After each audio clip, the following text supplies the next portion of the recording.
ফজরের 2 রাকাত সুন্নাত এ পুরো দুনিয়া আর দুনিয়াতে যা কিছু আছে সব কিছুর চাইতে উত্তম। তাহলে যে 2 রাকাত সুন্নত পৃথিবীর চাইতে উত্তম, ওই 2 রাকাতের সুন্নতের পরে যে 2 রাকাত ফরজ রয়েছে, এই ফরজের আল্লাহু আকবার কি দিয়ে মিটাবা? এই ফরজের সামি আল্লাহু লিমান হামিদা কি দিয়ে মিটাবা? কত টাকার মালিক হয়েছে তুমি নামাজের কাফারা দিবা?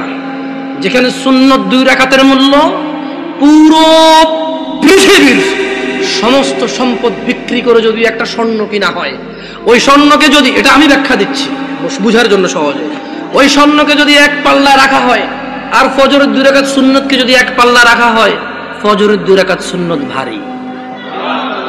ওই সুন্নত এত ভারী হলে ওই ফজরের নামাজের ফরজ যেটা তুমি ঘুমের মধ্যে কাটিয়ে দাও, ওই 2 রাকাত ফরজের আল্লাহু আকবার, সামি আল্লাহু লিমান হামিদা, আত্তাহিয়াতু সুবহান রাব্বিয়াল আযীম, সুবহান রাব্বিয়াল আলা কি দিয়ে কিনবা? তুমি কি কয় টাকার মালিক হয়েছো যে 2 রাকাত সুন্নতই পুরো পৃথিবীর চাইতে উত্তম?